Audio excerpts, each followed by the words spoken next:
Hola, ¿qué tal amigos? Seguimos leyendo el libro Introducción a la Historia de la Filosofía de Ramón Shiró. Nos encontramos en el apartado, en la parte de Cristianismo y Edad Media.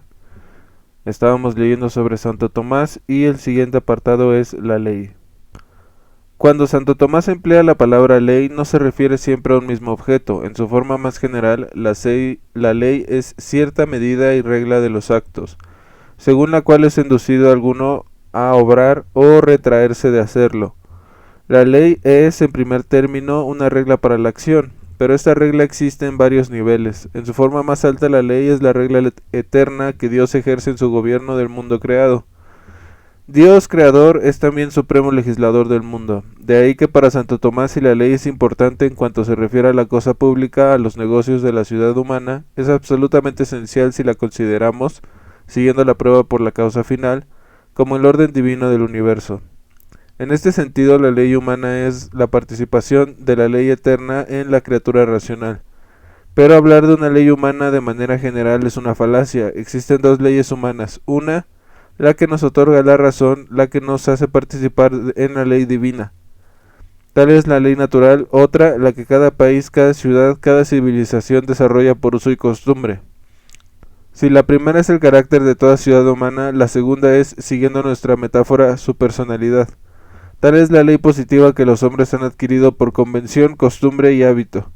Bien dirigida, la ley positiva puede llegar a coincidir con la ley natural, pero esta conciencia no es una necesidad absoluta.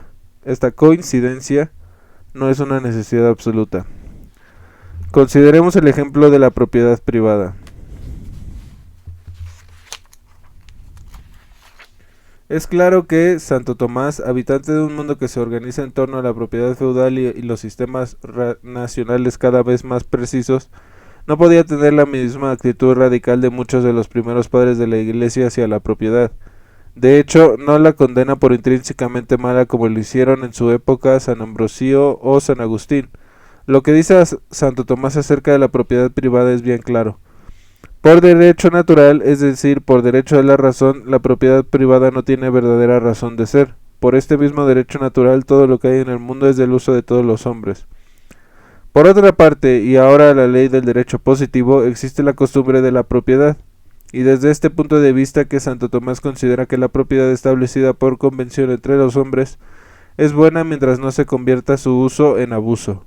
La propiedad privada es, por otra parte, útil. Si la propiedad fuera común de todos, nadie se consideraría responsable de ella.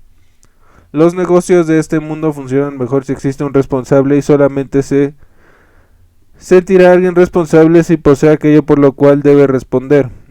Así, por uso y costumbre, la propiedad es útil. En cuanto a nuestro juicio de prosperidad, de propiedad privada, dentro del marco del derecho positivo que le corresponde, Santo Tomás se limita a aclarar que será mala siempre que se lleve a acumulaciones ilícitas, siempre que el propietario manifieste su egoísmo y no sepa utilizar su propiedad para el bien común. Por lo que se refiere al gobierno de una ciudad o una nación, Santo Tomás coincide con Aristóteles en pensar que no existe estado verdaderamente ideal. Aunque a veces pareciese inclinarse por la monarquía, considera que el monarca, igual que el propietario, debe serlo para el bien de la comunidad. No existe para Santo Tomás derecho divino de los príncipes. Podríamos coincidir con Jacques Maritain al considerar que, sea cual sea el tipo de gobierno de un país, Santo Tomás piensa que ha de ser democrático. En sus ideas acerca del conocimiento, Santo Tomás sostenía que se proviene de la experiencia y que lo adquirimos mediante un proceso de abstracción. Algo semejante ocurre con el gobierno de un país. El rey y los gobernantes, sean cuales sean, solo lo son verdaderamente si representan al pueblo y gobiernan al servicio del bien de la comunidad. Como Juan de Salisbury, Santo Tomás sostiene que el pueblo tiene derecho a elegir a su gobernante y de sustituirlo por otro en caso de que no gobierne para todos.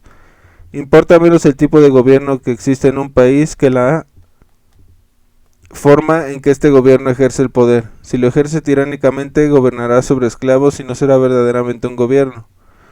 Es de la esencia del buen gobierno el mantenimiento de la ley y de los derechos de los ciudadanos, porque estos, hombres creados por Dios, son naturalmente libres.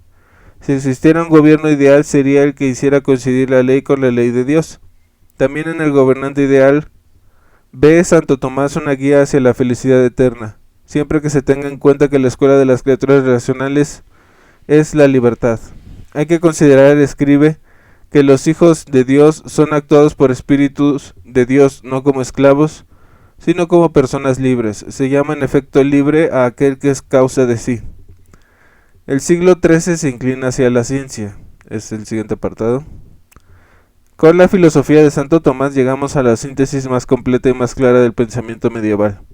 Y hemos indicado que en su obra vienen a desembocar, escogidas, filtradas, adecuadas al conjunto del sistema, las ideas de la mayoría de los grandes pensadores cristianos del pasado y aún de los pensadores griegos y árabes. La síntesis tomista recoge los frutos y construye un todo armonioso comparable por su paciente construcción, piedra sobre piedra, a las grandes catedrales del siglo XIII.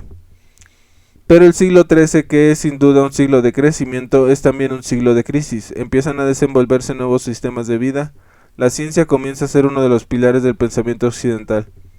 Como la obra de Aristóteles en su tiempo, la de Santo Tomás acoge los acarreos del pasado. Pero muy pronto este sistema armónico habrá de dispersarse en pensamientos individualizados. El Renacimiento está a la vista y con él una nueva era que tratará de aportar sus propios frutos y acabará por realizar sus propias sumas.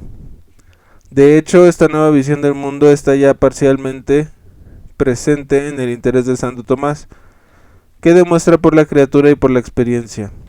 Más lo estarán aún en sus obras contemporáneos como Roger Bacon y Robert Grosseteste, o de sus inmediatos sucesores como Duns Scoto y, ya en el siglo XIV, Guillermo de Ockham.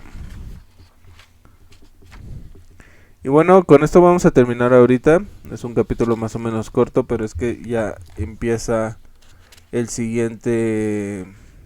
Bueno, fue una entrega más o menos corta, pero es que ya empieza el siguiente capítulo. Dos pensadores franciscanos, San Buenaventura y Ramón Llull. Entonces prefiero dejarlo ahí.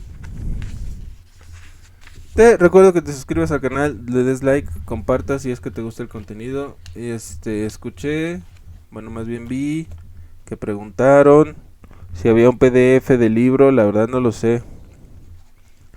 Probablemente sí, ¿no? Pero habría que pagar. También lo venden en las bibliotecas. Yo lo tengo aquí en mis manos. Es una copia impresa. Y es lo que te estoy leyendo. En fin, espero que te haya gustado el contenido, que sigas teniendo un excelente y maravilloso día. Saludos, bye.